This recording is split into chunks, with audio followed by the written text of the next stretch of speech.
Bismillahirrahmanirrahim. Assalamualaikum warahmatullahi wabarakatuh.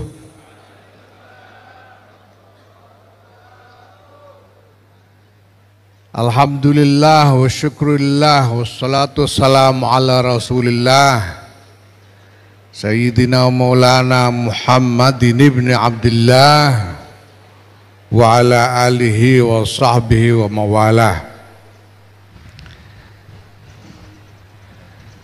Amma ba'd, ulama anal ajilla, alhamdulillah, hadirin sekalian yang saya hormati, alhamdulillah. Bapak Ibu sekalian saya hormati, saya ingin sampaikan bahwa sekarang ini kita secara nasional kita mulai memasuki paket ketiga dari agenda nasional Nahdlatul Ulama yang telah ditetapkan sejak awal. Saya sudah sering sebut-sebut ini. Ada 3 paket agenda besar. Yang pertama adalah soal tata laksana organisasi. Tata laksana organisasi ini menyangkut aturan-aturan, menyangkut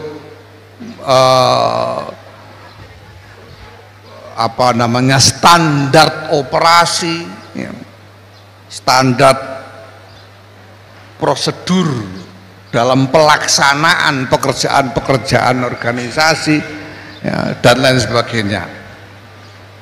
Kita sudah bangun sejak rancangannya, sejak awal itu yang pertama kali kita lakukan dan kita terapkan, kita mulai terapkan sampai sekarang masih terus berlangsung. Ada termasuk di dalamnya ada verifikasi dan validasi MBC dan ranting, kemudian ada digitalisasi administrasi dan lain sebagainya. Ini sudah berlangsung. Ini paket yang pertama sudah jalan. Nah, sekarang masuk paket agenda ketiga, yaitu apa? Mengembangkan pola kegiatan organisasi. Ini paket ketiga.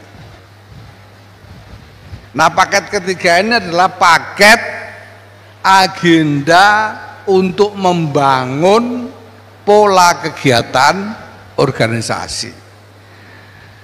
Nah, pola kegiatan yang kita inginkan itu apa? Pola kegiatan yang kita inginkan nantinya itu adalah pola kegiatan yang berat ke bawah. Lebih banyak kita fokuskan pada kegiatan-kegiatan yang melibatkan warga di bawah. Ya. Kenapa? Karena sekarang ini orang yang sudah ikut NU itu sudah bertambah banyak sekali. Ini Masya Allah. Saya dan teman-teman di PBNU sendiri ini sedang sekarang mempelajari seluk-beluknya. Ya. Saya bisa gambarkan ya dari hasil survei-survei yang sudah pernah dilakukan selama ini dan sudah diumumkan ke publik.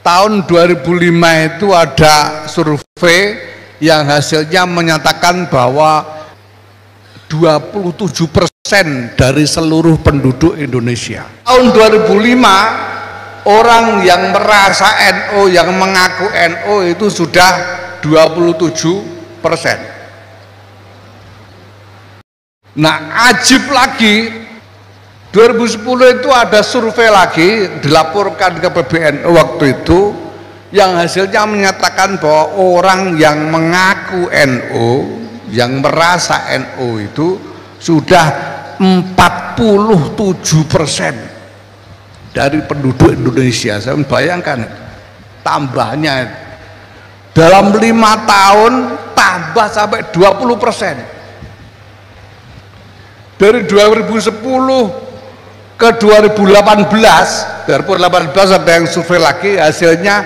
50,3% dari penduduk Indonesia sudah mengaku NU 2018 ya.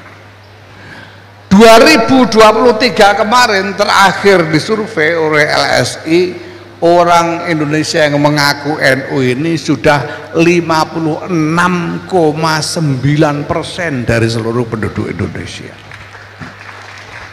Silahkan hitung sendiri, kalau penduduk Indonesia ini 280 juta, 56,9% itu berapa? Nah, maka dua hal harus kita perhatikan sekarang. Pertama, bahwa konstituen NU ini luas sekali sekarang, luas sekali, jauh lebih luas daripada yang lalu. Penjenengan tidak bisa lagi membayangkan potongan orang NU ini kayak orang NU zaman tahun 55 itu, tidak bisa lagi. Sampai tidak bisa lagi membayangkan potongan orang NU kayak zaman tahun 71. Tidak bisa lagi, 71 cuma 18%. Sekarang sudah 56,9%. Maka jangan kaget kalau lihat orang potongan kayak Pak Kepala Kesbangpol ternyata NU gitu. Sekarang potongan, masya Allah. Dulu kemarin saya cek di waktu saya ada kesempatan saya cek waktu itu. Saya tanya teman-teman, menurut sampean Pak Pratikno Mensesnek itu NU apa enggak? Enggak ada yang bisa jawab, udah bilang enggak malah. Sampai tidak tahu, padahal sejak sekitar tahun 2010 Pak Pratikno itu sudah jadi pengurus PWNU Jogja. Jadi ada orang NU potongan kayak Mensesnek itu ada yang kayak begitu ya. Nah, sekarang kita buat gerakan keluarga maslahat NU dan kita minta sejumlah tokoh untuk menjadi Dewan Pengampu NU ya. Dan salah satu yang kita minta itu ada 5 orang, yaitu siapa? Pertama, Insinyur Haji Joko Widodo. Kedua, Kiai Haji Ahmad Mustafa Bisri. Ketiga, Kiai Haji Ma'ruf Amin. Keempat, Kiai Miftahul Ahyar. Kelima, Nyai Hajah Sinta Nuriyah Abdurrahman Wahid. Ini Dewan Pengampu Gerakan Keluarga Maslahat NU ya. Dewan Pengampu ini sebagai apa? Ada di situ itu sebagai tokoh-tokoh dan sesepuh NU. Masa bukan NU suruh ngampu, kan tidak mungkin ya toh. Jadi bukan sebagai jabatannya, bahkan Kiai Miftahul Ahyar itu bukan sebagai Rois Am, enggak, sebagai sesepuh dan tokoh NU. Nah, sekarang sampean tahu bahwa Insinyur Haji Joko Widodo itu orang NU, kan gitu aja. Nah, maka Bapak Ibu sekalian, ini yang pertama, luas sekali konstituennya NU ini ya. Yang kedua, karena ini tambah banyak secara cepat sekali ya. Pertama-tama kita ini harus tahu kenapa begitu banyak orang berbondong-bondong ikut NU. Orang yang belakangan ikut NU ini orang NU yang ikutnya NU itu karena apa? Nyari apa? Ini yang kita masih harus pelajari. ya. Tapi satu hal, sebelum lepas dari kita mencapai pemahaman yang penuh atau tidak tentang hal itu, orang sekian banyak ini harus diurus.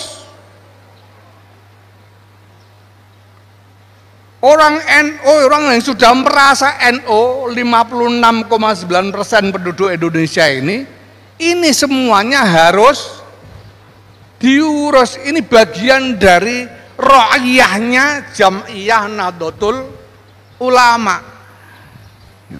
Jadi kalau pada waktu di Baiat itu penjenengan didalili kullukum ra'in wa kullukum mas'ulun an ra'iyati, ini termasuk semua. Nah, sehingga kita harus punya gambaran, punya imajinasi tentang modelnya orang-orang NU yang menjadi ra'iyahnya Jam'iyah ini. Kalau dulu tahun 55 tahun 71 ya, itu mungkin orang yang merasa NU itu ya orang-orang yang sudah kulino ngaji ke kiai misalnya. Mungkin santri-santri pondok kulino ngaji kiai, atau kalau ahlul pengajian dulunya itu. Nah sekarang apakah ini semuanya 56,9% ini ahlul pengajian semua? Ya, kita tidak tahu. Kalau sekian banyak ini kira-kira ya termasuk yang keluyar-keluyur di terminal, di pasar-pasar, di pinggir-pinggir jalan, itu juga sudah merasa sebagai orang NU. Ini harus kita pikirkan. Buruh-buruh tani, bangsa tukang ngasak iwak di pesisir-pesisir itu, ini semua harus kita lihat sebagai orang-orang NU, karena mereka sudah merasa NU juga. Termasuk ada juga misalnya konglomerat yang sekarang sudah merasa NU, wah ini harus diurus juga, ini penting. Kan gitu. Nah inilah bapak-bapak sekalian yang kemudian membawa kita pada